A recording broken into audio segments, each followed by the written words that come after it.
We have the current Defense Secretary, Leon Panetta, who is joining us now from inside the Capitol. Can you hear us, Secretary Panetta? I can, Scott. It's good to talk to you.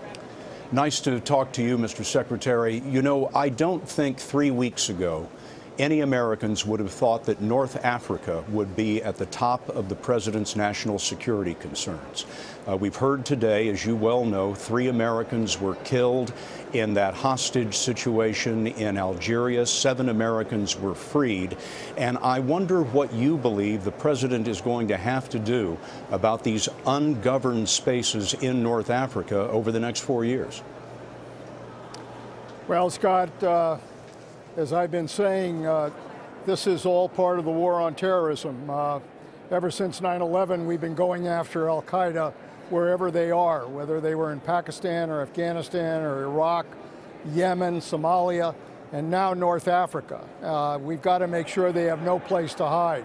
So the effort by the French to go after al-Qaeda in Mali is a first step in trying to make sure that they do not establish any kind of base of operations from which to attack our country. And we've got to be part of that effort, and we will be.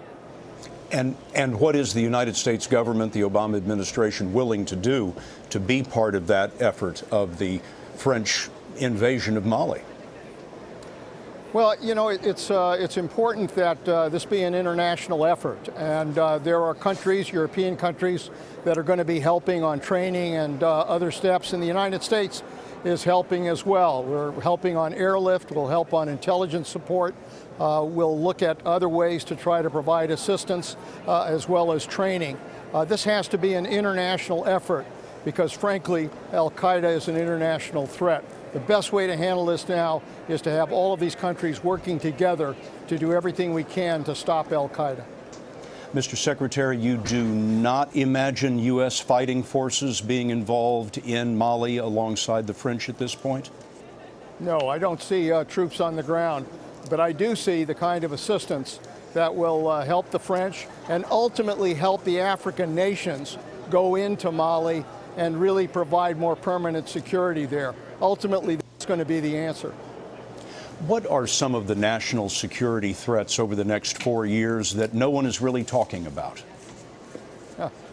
Well, you know, the fact is we still live in a very dangerous world. And I think we know we're still at war. We know we have the war on terrorism. We know the concerns about Iran and North Korea. I think Middle East turmoil is one of those areas that's going to continue to draw our attention. And I think cyber, the potential for cyber attacks is something that the American people have to focus on. We have in cyber technology today the potential of being able to paralyze a country, take down a power grid system, take down financial systems.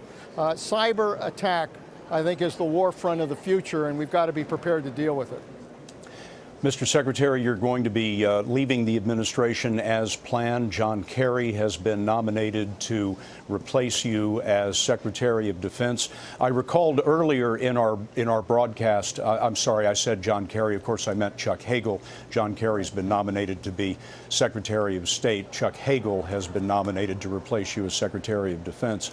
I mentioned earlier in our broadcast that when you were OMB director in the Clinton administration, you helped balance the federal budget, if you could imagine such a thing today. And then later, when you were the head of CIA, you led the mission that killed Osama bin Laden. That's high quality talent for the federal government, and a lot of people are sorry to see you leaving.